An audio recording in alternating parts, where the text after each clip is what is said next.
کبھی سوچا ہے کہ کیلکولیٹر سے پہلے کی دنیا کیسی تھی؟ جب بڑے بڑے حسابات جیسے ستاروں کے فاصلے ناپنا ایک بہت بڑا چیلنج ہوا کرتا تھا۔ لیکن پھر ایک ریاضی دان جان نیپیئر نے ایک ایسا ٹول متعارف کرایا جس نے سب کچھ بدل دیا: لاگرتھم۔ تو آج ہم لاگرتھم کے اسی راز سے پردہ اٹھائیں گے۔ ہم سب سے پہلے یہ دیکھیں گے کہ آخر یہ ہے کیا، پھر اس کے 3 بنیادی اصولوں کو سمجھیں گے جو اسے اتنی طاقت دیتے ہیں۔ اس کے بعد ہم کچھ جدید ٹیکنیک سیکھیں گے اور آخر میں ایک حقیقی مثال کے ذریعے ان سب کو استعمال کر کے دیکھیں گے۔ تو آخر یہ لاگرتھم ہے کیا؟ دیکھیں، اسے کوئی بالکل نئی یا پیچیدہ چیز سمجھنے کی ضرورت نہیں ہے۔ یہ دراصل قوت نما یعنی ایکسپوننٹس کو دیکھنے کا ایک دوسرا انداز ہے۔ جیسے جمع کا الٹ تفریق ہوتا ہے نا، بالکل ویسے ہی قوت نما کا دوسرا رخ لاگرتھم ہے۔ یہ ایک ہی کہانی کے 2 پہلو ہیں۔ اچھا، اس کے بنیادی تعلق کو سمجھنا سب سے اہم ہے۔ قوت نما کی شکل میں ہم کہتے ہیں کہ b کی پاور y برابر ہے x کے۔ لاگرتھم کی شکل میں ہم بس سوال پوچھنے کا انداز بدل دیتے ہیں۔ ہم پوچھتے ہیں x حاصل کرنے کے لیے b کی کیا پاور ہونی چاہیے، اور جواب ملتا ہے y۔ ایک بات نوٹ کریں، b جو کہ اساس یعنی بیس ہے، وہ دونوں صورتوں میں اپنی جگہ پر ہی رہتا ہے۔ اور یہ مثال اس بات کو بالکل صاف کر دیتی ہے۔ ایک طرف ہم کہتے ہیں کہ 5 کی پاور 4 برابر ہے 625 کے۔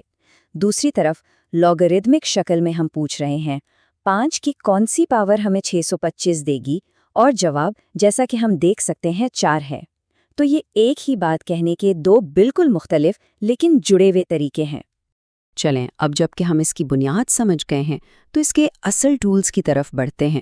لاگرتھم کی جو اصل طاقت ہے نا، وہ اس کے 3 بنیادی اصولوں میں چھپی ہے، جو ضرب، تقسیم اور قوت نما جیسے مشکل کاموں کو حیرت انگیز طور پر آسان بنا دیتے ہیں۔ پہلا اصول ہے حاصل ضرب کا اصول۔ یہ کہتا ہے کہ اگر 2 لاگز کو جمع کیا جا رہا ہو جن کی اساس ایک جیسی ہو، تو یہ بالکل ویسا ہی ہے جیسے ان کے نمبرز کو آپس میں ضرب دے کر ایک ہی لاگ لے لیا جائے۔ ذرا سوچیں، یہ کتنی کمال کی بات تھی۔ اس نے ضرب جیسے پیچیدہ عمل کو سیدھی سادھی جمع میں بدل دیا۔ اور بالکل اسی طرح کام کرتا ہے حاصل تقسیم کا اصول۔ اگر 2 لاگز کو تفریق کیا جا رہا ہو تو یہ ان کے نمبرز کو تقسیم کرنے کے لاگ کے برابر ہے۔ ایک بار پھر ایک مشکل کام یعنی تقسیم ایک آسان کام یعنی تفریق میں تبدیل ہو گیا۔ اور آخر میں آتا ہے سب سے کارآمد قوت کا اصول۔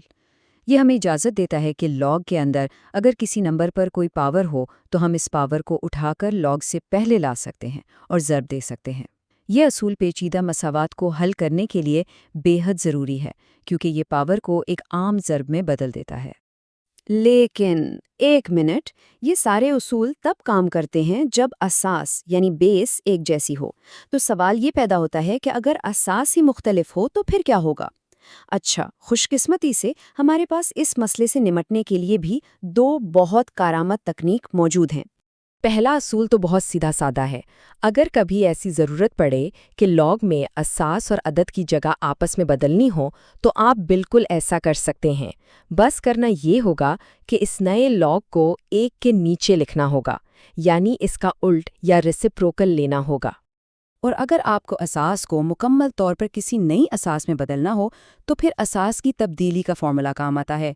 یہ کسی بھی لاگ کو 2 لاگز کی تقسیم میں بدل دیتا ہے۔ اوپر والے لاگ میں اصل عدد آتا ہے نئی اساس کے ساتھ، اور نیچے والے لاگ میں اصل اساس آتی ہے اسی نئی اساس کے ساتھ۔ یہ فارمولا ہمیں کسی بھی اساس سے کسی بھی دوسری اساس میں جانے کی مکمل آزادی دیتا ہے۔ چلیں، اب بہت تھیوری ہو گئی۔ اب دیکھتے ہیں کہ یہ سارے اصول مل کر ایک حقیقی مسئلے کو کیسے حل کرتے ہیں، اور یہ سوال براہ راست مسابقتی امتحانات کے مواد سے لیا گیا ہے۔ تو چیلنج یہ ہے، ہمیں x کی اساس پر 0.27 کے لاگ کی قیمت معلوم کرنی ہے، لیکن جواب p اور q کی شکل میں دینا ہے۔ تو اس مسئلے کو کیسے حل کیا جائے؟ اس کا سب سے اچھا طریقہ یہ ہے کہ اسے چھوٹے چھوٹے حصوں میں توڑا جائے۔ ہم سب سے پہلے 0.27 کو ایک کسر یعنی فیکشن کی شکل میں لکھیں گے، پھر ہم حاصل تقسیم کا اصول استعمال کریں گے، اس کے بعد قوت کا اصول لاگو کریں گے اور آخر میں جو پی اور کیو کی قیمتیں ہمیں دی گئی ہیں انہیں استعمال کر کے اپنا حتمی جواب نکال لیں گے۔ اس سے پہلے کہ ہم ختم کریں، آئیے چند ایسی ضروری لاگ ویلیوز پر نظر ڈالتے ہیں جو بار بار سامنے آتی ہیں اور انہیں یاد رکھنا بہت فائدہ مند ثابت ہوتا ہے۔ یہ 4 شناختیں سمجھیں کہ آپ کے شارٹ کٹس ہیں۔ پہلا، کسی بھی اساس پر 1 کا لاگ ہمیشہ 0 ہوتا ہے۔ دوسرا، کسی بھی عدد کا لاگ اگر اسی کی اساس پر لیا جائے تو جواب ہمیشہ 1 ہوتا ہے۔ تیسرا، اگر لاگ کے اندر اساس کی کوئی پاور ہو تو جواب سیدھا سیدھا وہی پاور ہوتی ہے۔ اور آخر میں یہ بات ہمیشہ یاد رکھیں کہ 0 کا لاگ غیر متعین یعنی انڈیفائنڈ ہوتا ہے۔ تو جان نیپیر کے اس شاندار ٹول نے نہ صرف صدیوں پہلے حسابات میں انقلاب برپا کیا بلکہ آج بھی یہ سائنس، انجینئرنگ اور یہاں تک کہ کمپیوٹر سائنس میں ہر جگہ استعمال ہوتا ہے۔ یہ اس بات کی ایک بہترین مثال ہے کہ ریاضی کا ایک سادہ اور خوبصورت تصور کس طرح پیچیدہ سے پیچیدہ مسائل کو بھی ہمارے لیے آسان اور قابل فہم بنا سکتا ہے۔